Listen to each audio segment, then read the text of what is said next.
All right, I want to talk about something important. It's called the 7 laws of human nature. And these laws are so important. I'm going to dive deeper into each one a little by little as this time and process goes on, but I want to kind of give a broad description to just kind of help provoke some thoughts and to help kind of set some standards for you here, set some ground. So the first one is mentalism. Everything in the universe is mental. And how do we use our mind to then bring in and create reality? Imagination is more powerful than knowledge. That is what Albert Einstein said. And so everything in this room right now was someone's imagination at one point. And so the technology we have, there's tons of things in life, right? Skyscrapers was someone's imagination, roads were someone's imagination, government was different forms of imagination, phones. There's all these things in life that were forms of imagination. And using our imagination, using our mental process to bring things into reality. A lot of people struggle with anxiety because they have their imagination, just like an Inside Out 2, which was a great conceptualization of anxiety, is that they use the imagination to then create these scenarios to protect themselves. When anxiety is supposed to be a signal for something important for my future. And that's all really it is, or if I'm safe, but it's important. So, and in that space, going back though, is that like the imagination is creating forms. And so there's a saying that worry is praying for what you don't want to have happen. Job said that what did he say exactly? What I didn't want came upon me, basically, in my paraphrase. And what he was worrying about came upon him.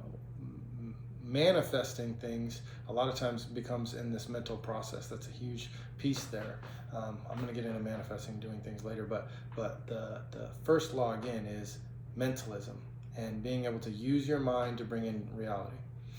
Second one is correspondence. Correspondence is as within, as without, as above, as below. And what that means is that we live on different planes of existence. There's different planes of existence. I'll get more into that. But what I believe about myself is what gets reflected back to me in consciousness, in the universe, in the hologram, in the mirror that we live in this plane of existence that we're in right now. And so, and what that is that how I believe about and what I believe about myself gets reflected back to me all the time. So when I resonate with something, it gets reflected back. When I use my mental process with my heart, and so there's going to be a reflection that comes back to me in some sort of way all over the place. And that's the mirror effect that's happening all over. And it has to do with how we believe and what we believe about ourselves. Joe Dispenza's talked about like identity statements and I ams and who we are. And the universe doesn't give us what we want, it gives us who we are. It doesn't give us what necessarily we need, it gives us who we are. And that's as within, as without. And so the more you can change your belief about yourself, right? Affirmations alone doesn't change your resonance. It doesn't change your belief about yourself. So they can help. And a good tool is mirror work, where you say, I'm willing to be great. I am willing to be abundant, or I am abundant. But we need to feel whatever the emotion is that's associated with that and believe it. Be still and know something.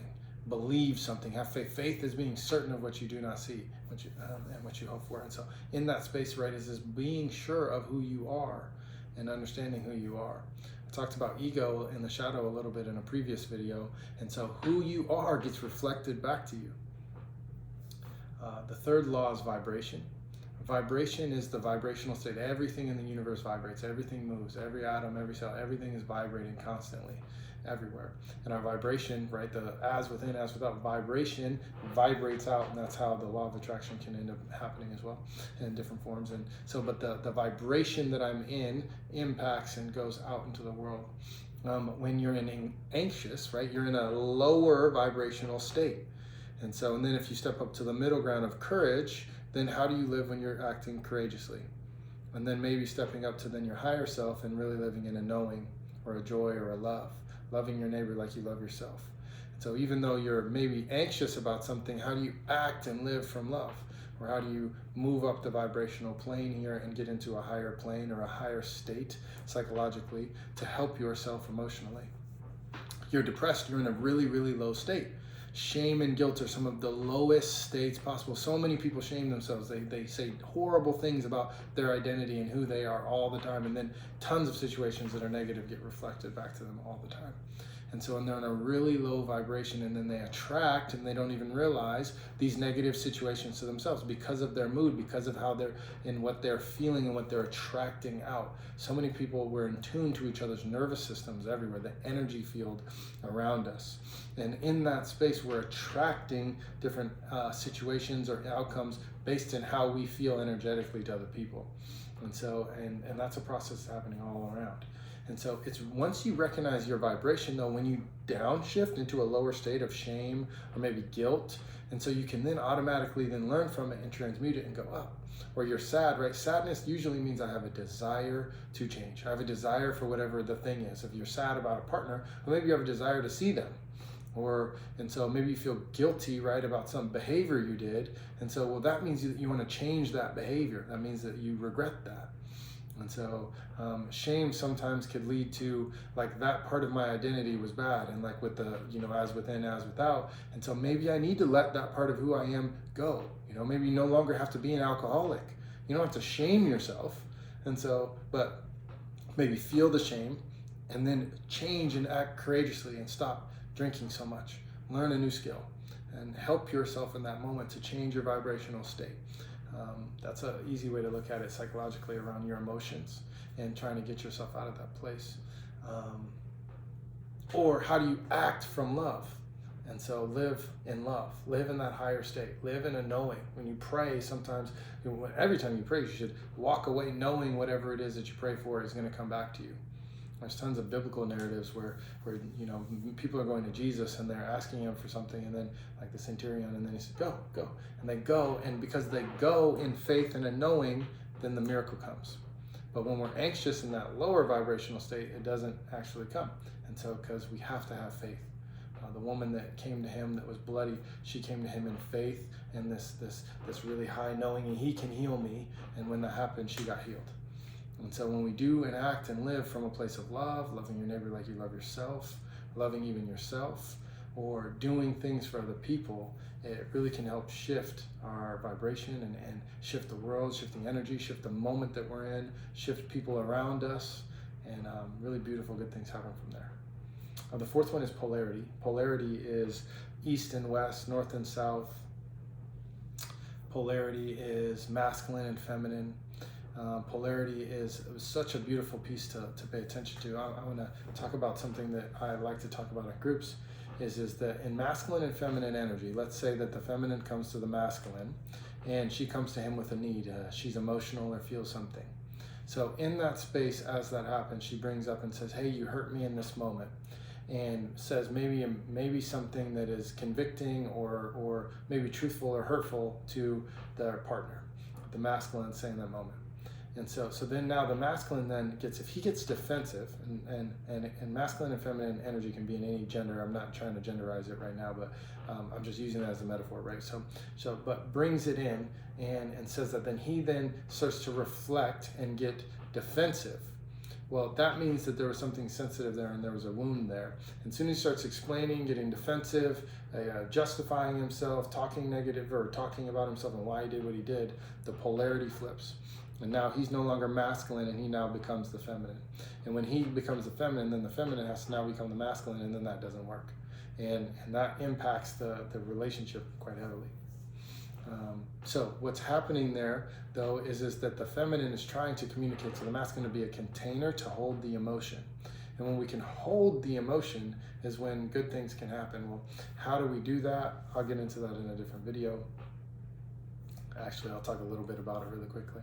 There's an easy kind of step process to remember is that, like, support your partner emotionally first and help them, and then after that figure out and take responsibility, and then after that try and fix the wrong in that space. If my son comes to me and he says, like, Dad, he's crying and he's bleeding, and I just say, hey, put a Band-Aid on that, you're gonna be fine, it's just a small abrasion. I didn't support him emotionally. I got logical and masculine with him. And in that space, but if he comes to me and I say, oh my gosh, what happened? And he says, well, I was on the couch, and then I jumped off the couch and I did a 360, and as I did the 360, I tripped and I fell, and I thought I was going to hit a toy, but I didn't hit the toy, but I tripped and fell, and I fell. I thought I was going to hit my head, but I didn't hit my head, and I scraped my knee, and my knee is bleeding, and it hurts really bad, and I said, man, that sounds really scary. I'm supporting him emotionally. That sounds so scary. And so, and then from that space, like, man, are you sad? And he says, yeah, I'm really sad. What are you sad about? Well, I'm sad because I didn't land it. I thought I was gonna, but I also have this blood on my leg, and I don't like that. And so, well, do you feel scared, or what were you scared about? Well, I was scared that I wasn't gonna land because I saw a toy, and I should have probably picked it up like you told me to, but I didn't. And so then I landed, and I thought I was gonna hit it. And as you can see, this process happening, he's just sharing all of these pieces. Well, where do you feel anxiety or the stress in your body? I felt it in my stomach. I felt it in my hands. I felt it in my head. And so I'm helping him again, check in with his body and supporting him emotionally. And in that moment, I contain his emotions. I don't have to take responsibility, but at the end, once the energy shifts and he feels supported emotionally, maybe I can I give you a hug? And I hold him and I hug him and I support him and I love on him. And in that space, then now the energy then dissipates. Versus being like, suck it up, you don't get over it, that's a small cut, you're just deflecting, you're not supporting them emotionally.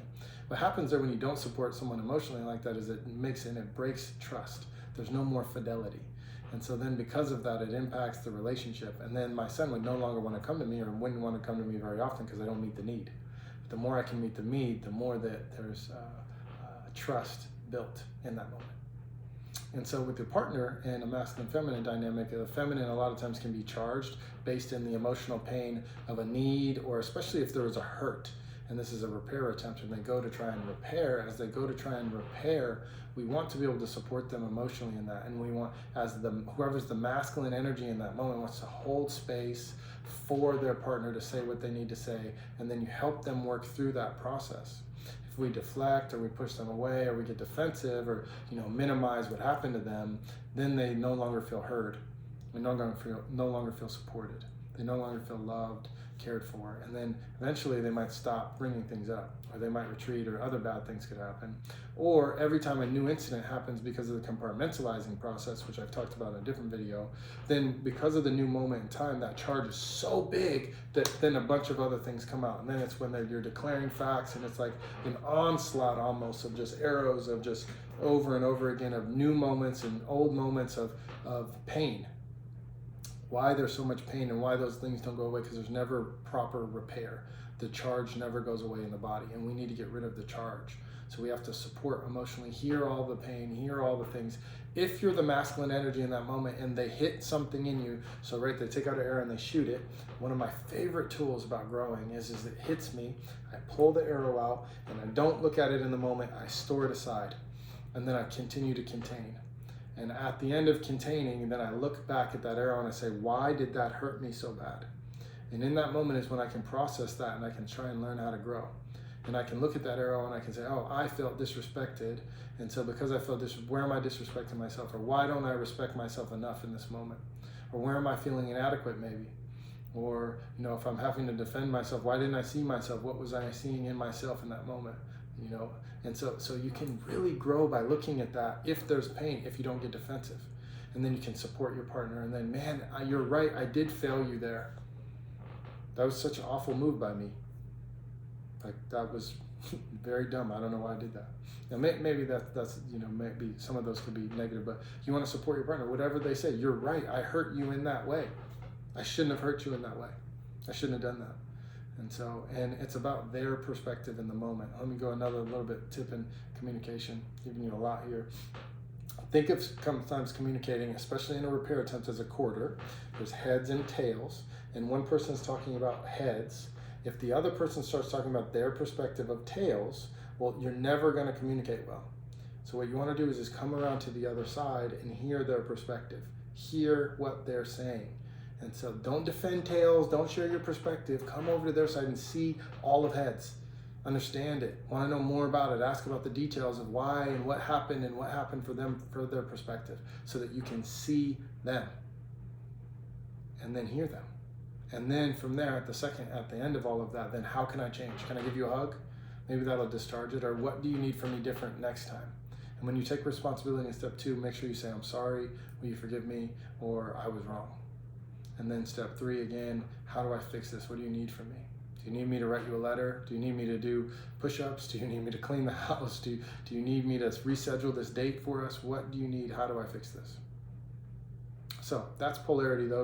And so masculine and feminine shift all the time. There's east and west. There's, love and hate. There's anxiety or courage. There's polarity all over the place. And we can recognize polarity, good things happen. The fifth law is rhythm. Rhythm is everything in life, there's a rhythm. And so there's patterns, fall, winter, spring, summer. We all have a circadian rhythm. We have a sleep pattern rhythm. We have heartbeat has a rhythm. There's rhythm everywhere, dance and melodies and art, and there's rhythm all over the place. There's patterns everywhere. In investing, there's patterns. When you can recognize a pattern is when you can change. There's a pattern in your relationship or your relationship with people, and when you can recognize the pattern is when you can start to shift the patterns. And a lot of life and intelligence is recognizing patterns. When you can recognize a pattern, you can start to shift the pattern. You recognize your own pattern and self-awareness, you can change it. And so that's awareness, model, repetition. And the more aware you are of your patterns or aware of your models that you have, the more you can repeat or enter in new models to repeat to then change them, which I tried to give you with the polarity and the communication, a new model.